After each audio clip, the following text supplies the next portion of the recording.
The courts have legally given my abuser full custody without ever hearing my argument. But what happens when you do leave and the courts give your abuser full custody anyway? What happens when a judge takes your children away without ever hearing your argument? Abusive men don't just want custody. They fight for full custody, and the courts hand it to them.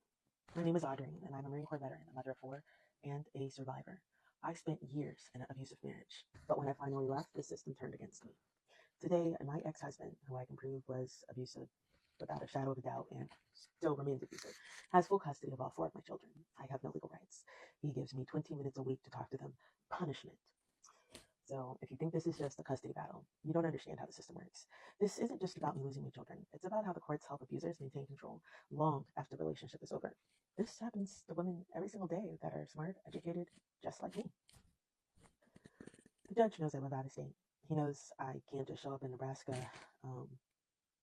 We've talked about it. He's allowed me to appear telephonically via Zoom for status hearings, but he still requires me to appear in person at the actual trial. This past year in October in 2024, I missed a critical hearing. Why? Well, a hurricane hit Florida. I should have asked for a continuance, but the time to ask for that continuance was when the hurricane was actually hitting Florida.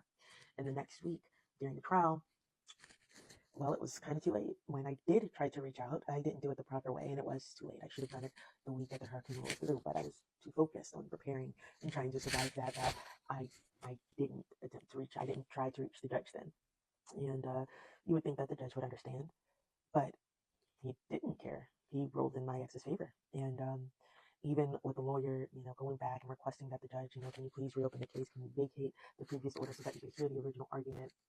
The judge felt disrespected by my lack of appearance, and even though he understands that I didn't know the proper way of getting in touch with him, there's this rule in Nebraska that says being self-represented doesn't alleviate you from the responsibilities of the law. So not knowing because I'm not a lawyer isn't good enough. It doesn't matter that they don't actually have the information that you need on their website so that you can properly represent yourself. That doesn't actually matter either. So now my abuser has full custody of every single last one of my children, all four. I have no legal rights, and my children are growing up with a man who is actively turning them against me, actively committing parental alienation. I have proof, and it just doesn't matter. So this is what people don't understand. The abuse doesn't stop when you leave. It just takes a different form. Abusive men don't fight for full custody because they love their children. They're still trying to hurt their ex. Every time I have to appear in Nebraska, it costs me money that Daniel doesn't have to pay because he already lives there. The last time I went to court, which for the record, it was because my daughter Abigail had an accident, a horrible accident, and within 30 minutes, less than 30 minutes, she was at the ER. The doctor told me what the plan was to help her fix, and I called her father, and then he turned around and filed this case saying that my daughter had mysterious accidents and bruises, and he was filing for full custody. So when I went to court that time, when I appeared for that trial, I had to take off time from work 3 or 4 days, and it was unpaid because I didn't have the time to take off. But that wasn't even the worst part. I had to pay to fly in my own witness. I would have had to, if I wanted any witnesses, I would have had to pay to fly them in. So I only had one witness there. That's what the judge required. So, and it didn't matter where they lived. It didn't matter. So I had to pay for my flight, my witness's flight, a hotel room, food, transportation, and then go back and work. And there's no way I'm going to make up the money that I spent just to appear in trial. And again, Daniel doesn't have to do this because he lives in the area. I've never lived in Nebraska. And requiring that just seems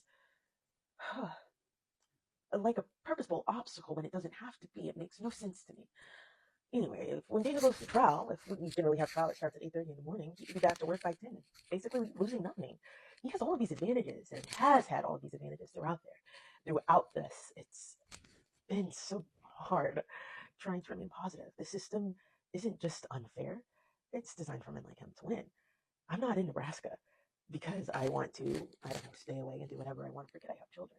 I'm primarily not in Nebraska because I don't want to live next to the man who abused me. 2, I'm attending a college studying spaceflight operations and double majoring in systems engineering.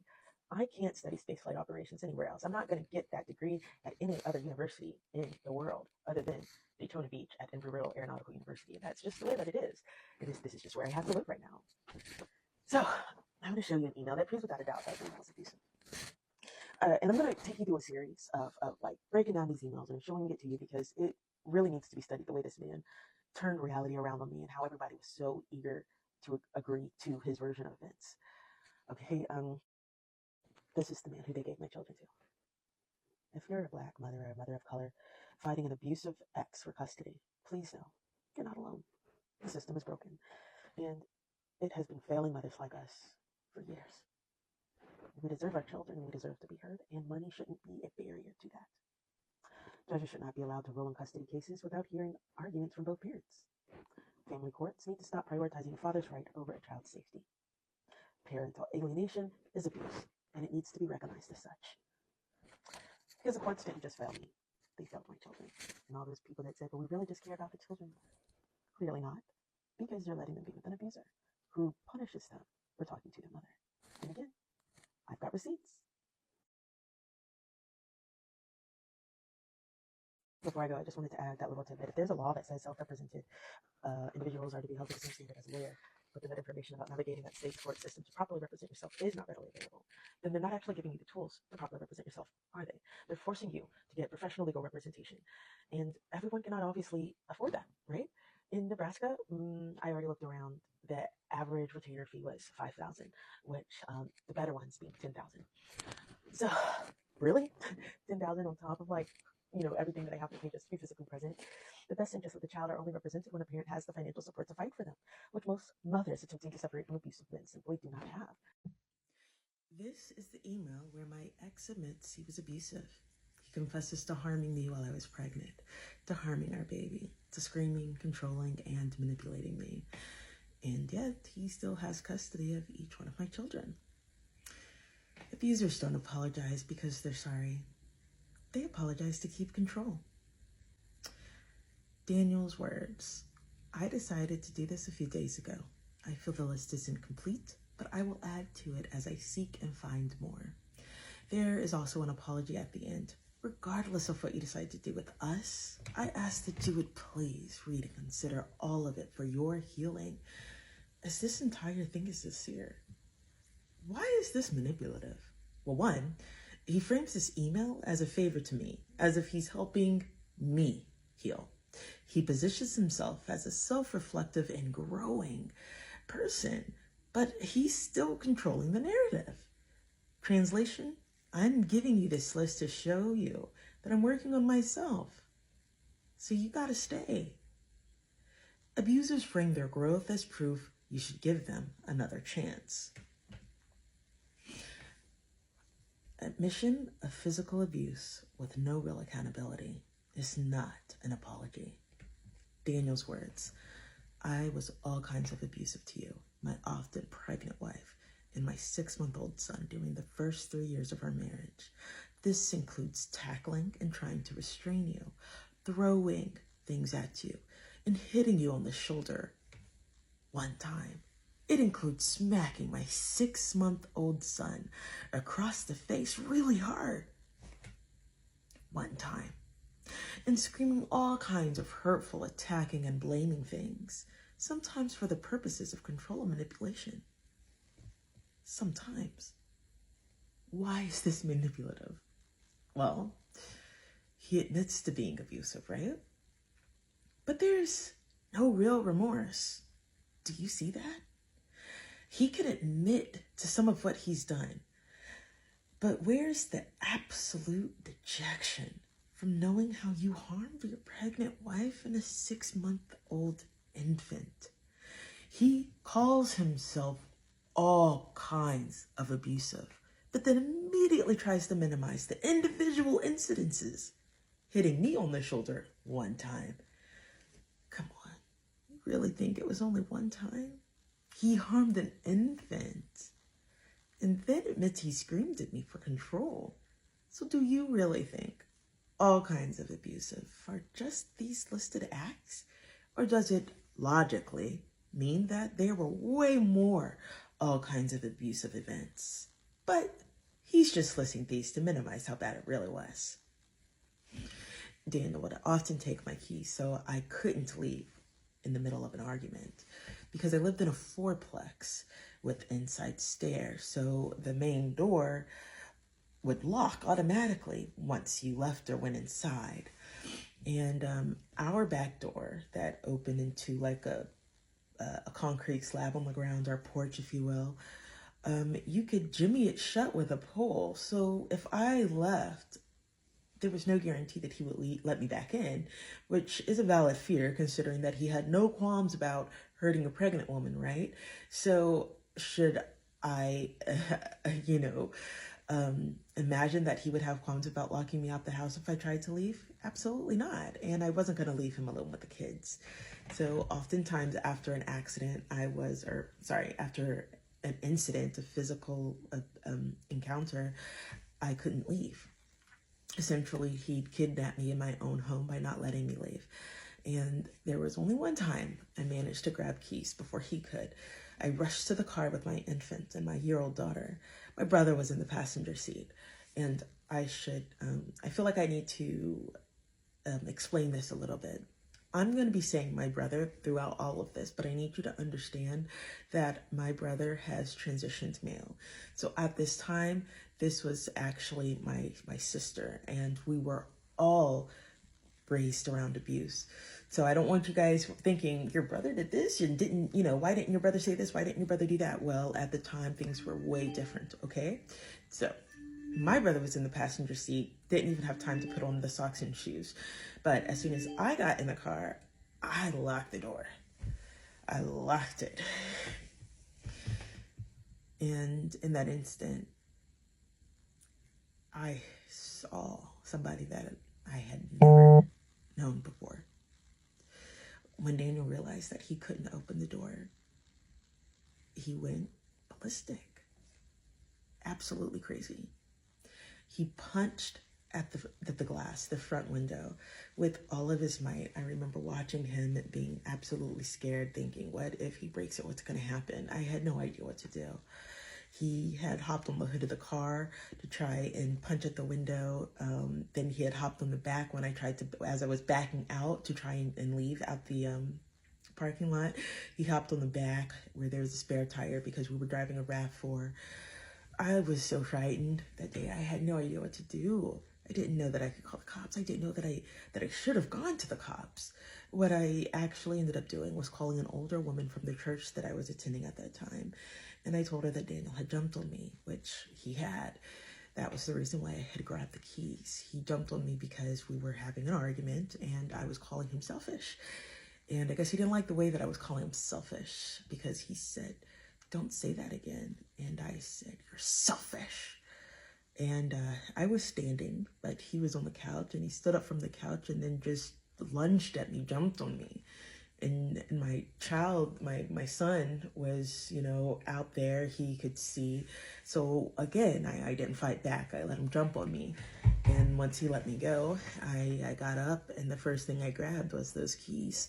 And then I started to get things ready for my children to get out the house. So, that particular time, I don't hold the Christian woman accountable when I called her. I later since discovered that she was also in an abusive relationship too, and I'll probably bring that up in another video. But her husband only allows with a few women from church, people that I guess he was perfectly fine with. But he often denied her any other opportunities to meet new people because she did ask him for permission for everything. When I was pregnant with, I think, my second or third child, it was probably the second one. It was probably my son. She really wanted to be available and for my labor. She wasn't able to be there. He told her no. For whatever reason, she wasn't allowed to be present. So let's get back to the email. After admitting these egregious violent acts against a very pregnant woman, Daniel then immediately shifts the focus to how everything has affected him. So a confession without accountability is just another form of control. But they said they were sorry. But did they see how they were going to change? Did they see how they were going to stop? Or did they just admit to a few things? So here's the next manipulative part. He blames his behavior on lack of control, not who he is deep down in his core. Daniel's words, my actions during this time have caused you so much pain, resulting in the root of you feeling unsafe with me and not trusting me, as well as the root of anger, bitterness, and unforgiveness to grow. Why is this manipulative? He acknowledges that I feel unsafe, but he also subtly blames me for being bitter and unforgiving. Translation, yes, I was abusive, but the real problem now is your reaction to it. Abusers apologize for what they did, but blame you for how you respond. He does this incredible thing where he admits to verbal and emotional abuse while also dismissing it at the same time. Daniel's words, I failed to put significant effort into taming my tongue, cutting you down, and saying mean, hurtful, and selfish things to you, our kids, and others. Why is this manipulative? He makes his verbal abuse sound like a simple personality flaw that he can't help. He groups me in with others as if the cruelty to me, his wife at that time, was no different than a rude comment to a stranger. No real accountability. No mention of changing his behavior. Verbal abuse isn't just saying mean things. It's psychological warfare. He admits to breaking promises, but he excuses it.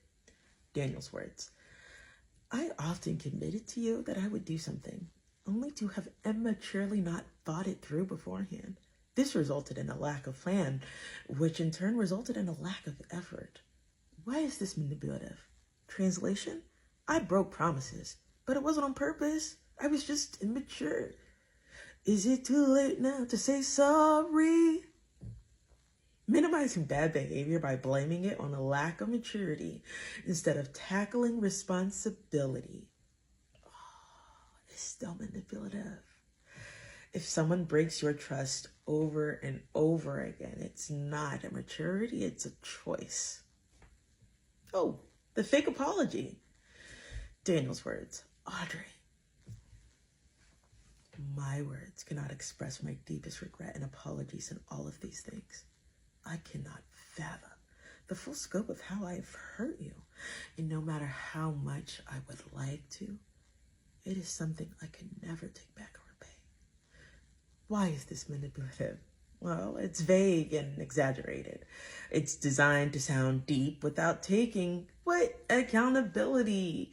No concrete steps to change. No, I will never do this again. No plan of action. Translation, I'm so bad that nothing can fix it, so you might as well just forgive me. An apology without accountability is what? Manipulation. Future faking. Future faking. This is the grand promise to keep me hooked. Daniel's words, I do understand that I have broken your trust, and with that, my words mean nothing. So I guess I will just have to show you a ton in my actions. I cannot control whether you decide for your part we are done or not. But I do ask that you give me the chance to show you the sincerity of my desire to change over a period of time with my actions. I am very dysfunctional, and it may take years to fix. But I'm committed. Why is this manipulative? Future faking? Promising change someday to keep me from leaving today. I can't control whether you leave. You're going to pressure me to give you a chance after you left me in another country? It may take years.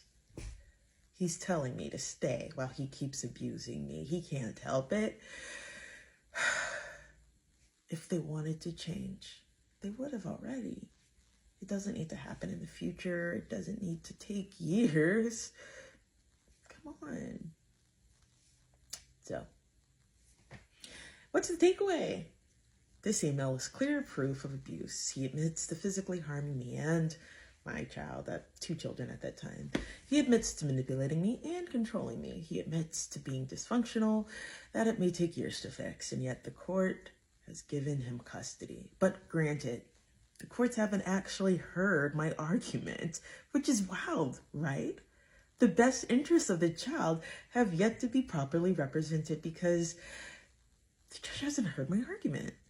So even with proof, I can't get the judge to see that this man is abusive. Also, abusive men don't really need to change. They just need to outlast you in court. If the system actually cared about children, it would make sure to hear both arguments, especially if, say, you bring the argument up, if there's some, I don't know, uncontrollable act of nature that really kind of prevents and creates, extenuating circumstances that may prevent you from being present at court. I just kind of feel like, considering the fact that I had an argument, it just doesn't make sense, does it? Hi, my name is Audrey. Let's continue. So, for those who might think that was nearly 10 years ago, certainly things have changed. Well, let me show you what's happening today. My ex-husband, Daniel, now has full custody of my children. What you're about to hear and see isn't the past, it's the present. The abuse hasn't stopped, it's just evolved. Abuse doesn't stop when custody is granted. It just becomes harder to prove. In 2015, Daniel was already rewriting history, shifting blame and manipulating the situation to portray himself as a victim. Fast forward to today, and we see that his strategy worked, because now my youngest daughter fully believes the false reality that he's created. If you tell a lie long enough, even the victim may start to believe it. Let's break down the 2015 email, the cycle of manipulation. Daniel's words: I take full responsibility for stopping financial support when I knew you needed it. Perhaps it was selfish and terrible. And I am sorry for the hardship it caused you and the kids. Analysis? Daniel admits that he purposefully withheld financial support when I was at my most vulnerable. Remember, he left before I gave birth to my fourth daughter. So when he withheld that money, this was right after giving birth. I believe it was 11 days exactly. I couldn't have been more vulnerable. An 11-day-old baby, 3 children. However, Daniel immediately frames it as a regretful mistake rather than a calculated act of control, because that's exactly what it was. This is a prime example of DARVO, D-A-R-V-O. Daniel momentarily acknowledges the harm, but then immediately shifts focus onto himself and why he did it. Abusers frame deliberate harm as a mistake to avoid accountability. And why did he stop supporting his children? Because he felt that I was keeping them from him. Now remember, he didn't just leave me in Mexico, he left his other 3 children as well. Now, does it make sense that I would keep in touch or keep contact with somebody who would just abandon their children in a foreign country like that?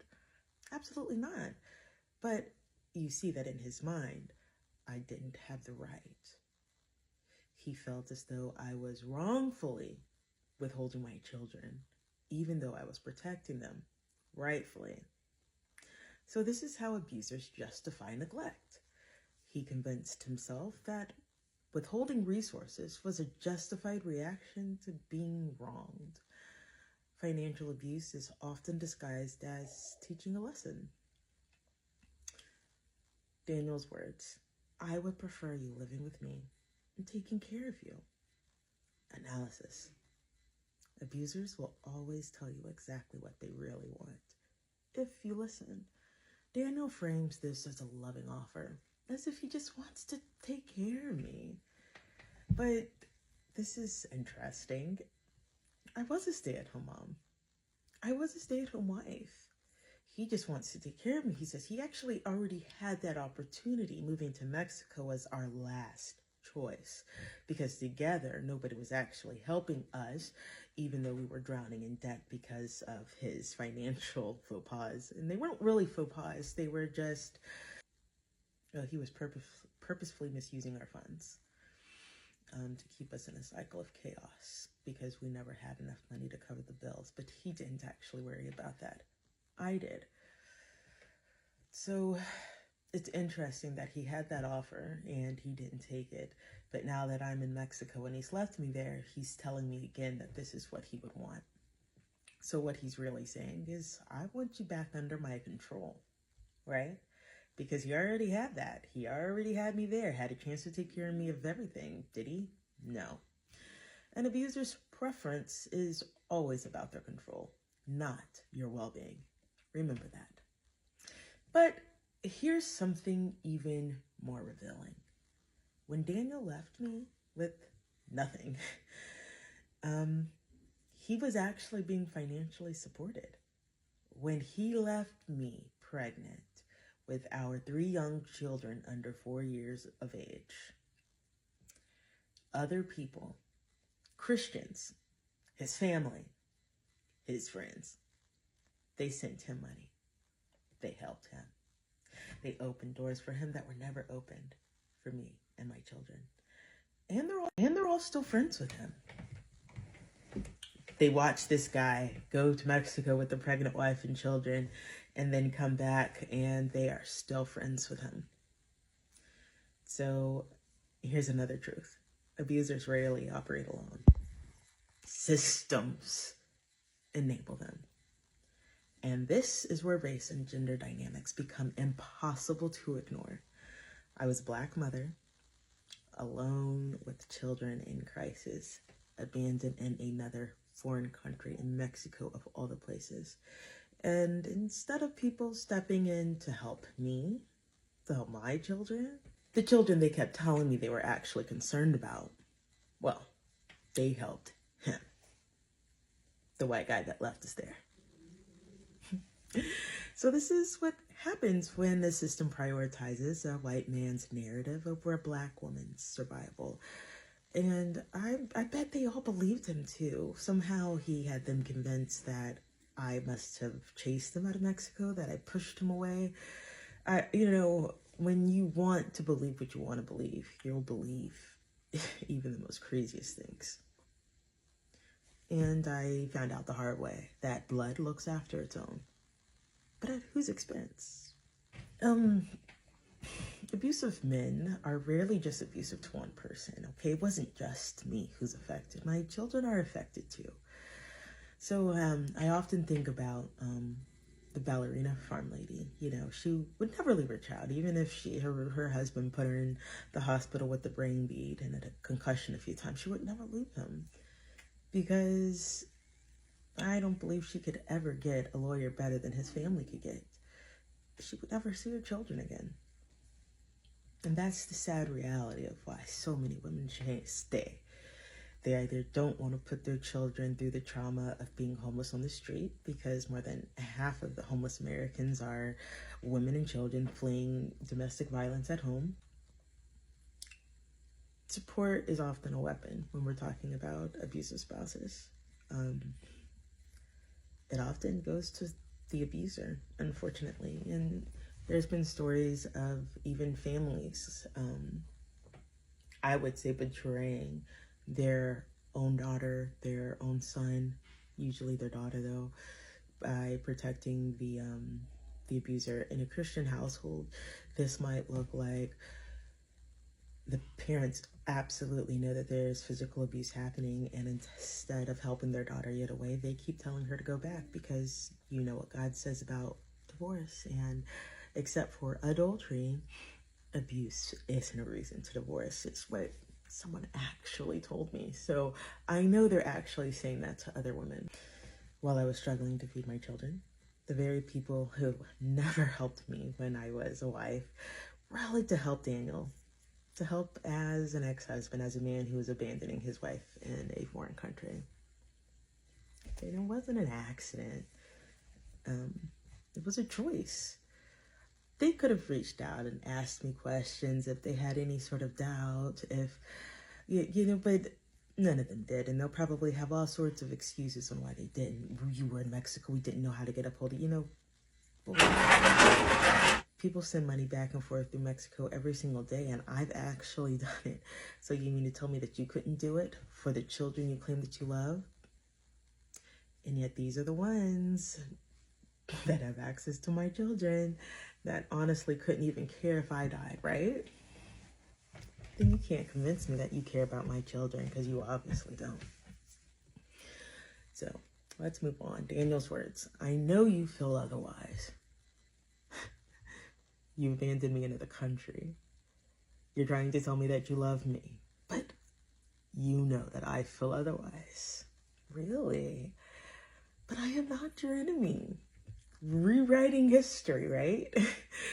I only left for a short time to build a better future for us, girl. Like, come on. So this is manipulative and so very toxic for a number of reasons. One, it's a classic reframing tactic. Daniel isn't denying that he left me in Mexico struggling to feed our children.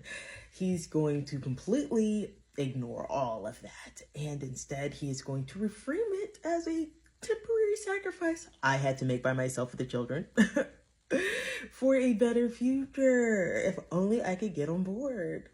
So the message is clear. I'm unreasonable for feeling abandoned. He was actually helping me. Rewriting history. Abusers turn neglect into sacrifice. He sacrificed leaving us in another country. That was so hard for him. Don't I know it? Daniel's words. I regret leaving you all every day. I would have never left if I had known it would turn out like this. Excuse me? Analysis. This isn't accountability, and please tell me that you see this. This is not accountability. This is regret for the consequences, not the actions. He doesn't regret hurting me, hurting us. He regrets that it didn't work out in his favor the way he promised me it would. If things had gone according to his plan, he wouldn't feel regret at all. In fact, it would still be my fault if I was insistent on not reconciling with him because he still left me in Mexico. So, regret isn't accountability. It's just disappointment that the plan didn't work. And me and the children still suffered. Hi, my name is Audrey. All right, so I'm kind of repeating myself a little bit, but that's just because I want to make sure I get the evidence out. But for those who might think, but abusive to you and abusive to the children are two different things. Even though we already know he admitted to slapping a 6-month-old once and said he was all kinds of abusive to me and the kids. Let's give him the light benefit of a doubt again, because surely things have changed. Well, let me just show you what's happening today. My ex-husband, Daniel, now has full custody of each of my 4 children.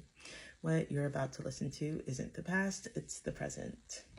The abuse hasn't stopped, it's evolved. Children to an abuser are just pawns to control. This is a recorded message with my daughter. I think the first time I was able to speak to her after Daniel came and took her out of school without speaking to me. You said sorry you couldn't tell me? Yeah. Wait, what do you mean? On Monday? Yeah. I'm sorry I couldn't tell you that I was calling with Dad. He took my phone away so I couldn't contact you. So the first thing Abigail says reveals a clear pattern of control. She apologizes. Why is she apologizing? Because she is unable to tell me the truth. Why? Because Daniel took her phone. Taking somebody's phone doesn't really seem like a positive thing, does it? It seems kind of like a negative thing, and it almost seems like it could communicate to a child that it's a punishment. I'm taking you from your mom and I'm taking your phone. It's an intentional strategy to cut off communication between my daughter and I, ensuring that I can't counter the negative the negative narrative that he's feeding her. So abusers isolate their victims, not just their partners, but children too. You must have been really shocked to see him though, huh? Huh? I said you must have been really shocked to see him though, huh? Yeah. I was so shocked when I saw him at my school. I asked if my mom knew about it, and I asked if you knew about it, and he said no. He said that he was too scared to go to the house because you would hurt him. I would hurt him? Here's where we see Darvo in action. Deny, attack, reverse victim, offender. He is the one controlling and emotionally harming our daughter. Yet he flips the scripts to claim that I'm dangerous, but I've already showed you the email where he's admitted to how dangerous he's been, right? So we already know that it's a lie, right? And you see the absolute blatant lie right in your face.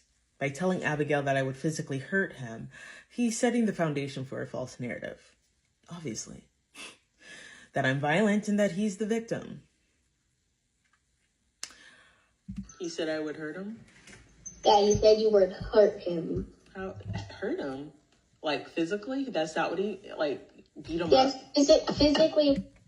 You see, I'm absolutely flabbergasted that he would say I had hurt him after everything he's done to me. I was like, he said I would hurt him? What? Like, wow. There's nothing this guy won't do. And come on, we know this, right? He left his pregnant wife and 3 children in another country. Of course, there's nothing he won't do. Hurt him if he tried to take me from there. You weren't at home though. I was at school in Daytona Beach. I know, but he was too scared to get me from home, and you were there. Did he say that I've hurt him before? That's why he was scared, because that's something I've done before? Yeah. Oh, that's funny. So again, you still hear me trying to make sense of it, and I think I was trying not to give her a reaction. So that's probably, I think, where you see you listen to the silence. That's not really what I wanted to say. I was trying to keep calm, and I think I did a good job staying calm. He said that I've hurt him before. Yeah. He said that you're a stripper.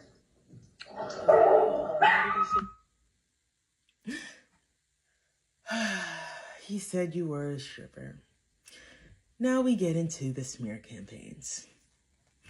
And of course, he already started the smear campaign way back in 10 years ago, right? When he left, he didn't tell people he left me. He told people that I was kidnapping the kids from him.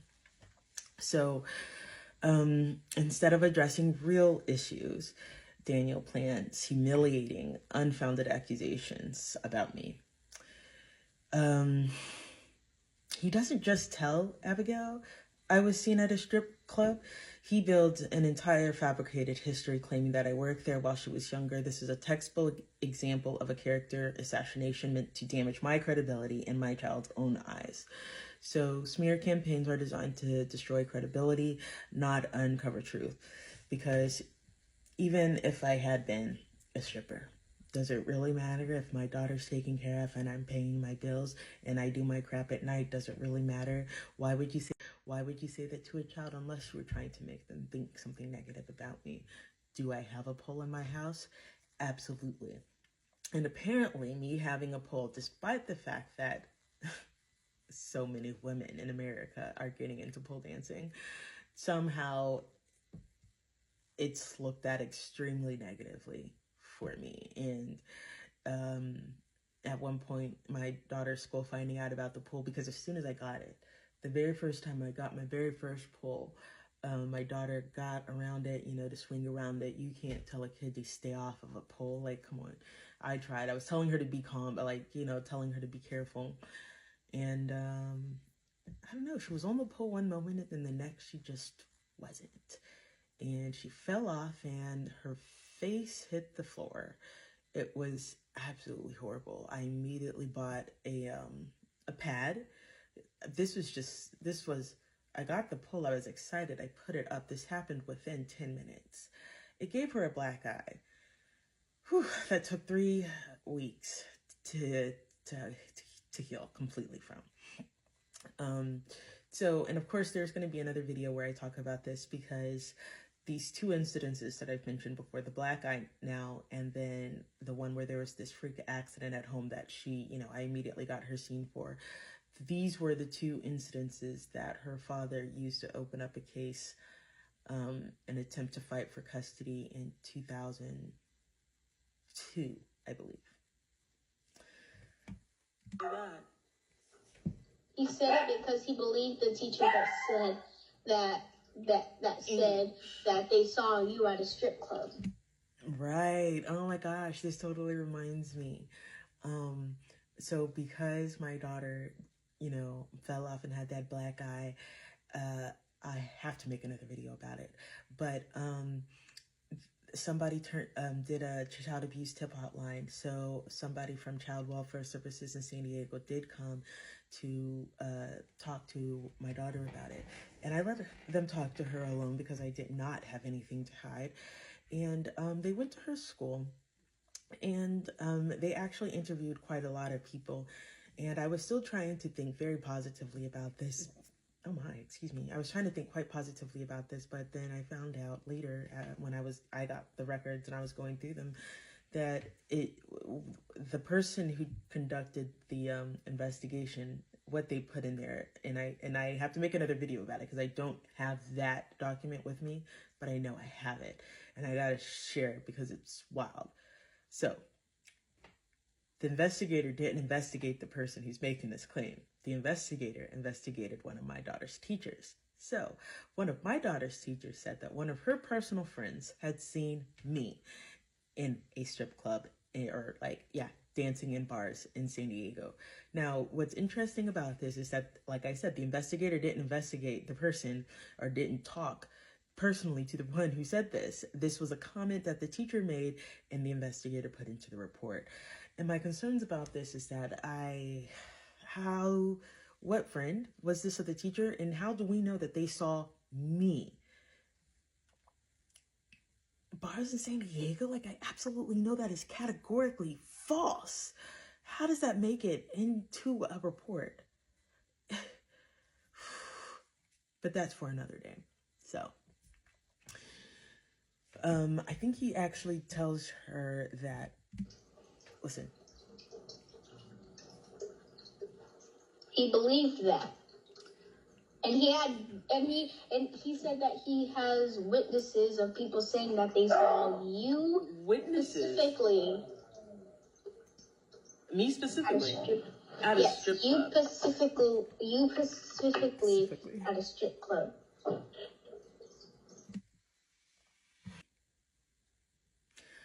By telling her multiple sources, he makes her doubt her own perception of me, planting the seeds of mistrust. Because how are you going to, well, one, people don't assume automatically that somebody's lying. Their first inclination is to assume that they're telling the truth, right? And all of a sudden now he's telling her this story. Now it's like it puts her in this place where she has to decide that somebody is telling the truth or telling or lying. That's not fair. That's that's psychological warfare on another level. So everyone says it. It's an abuser's way of making lies feel true, right? So you know what? He said, he doesn't believe that I fell off the pole. Even though you told him? Which? I did. And did he ask you?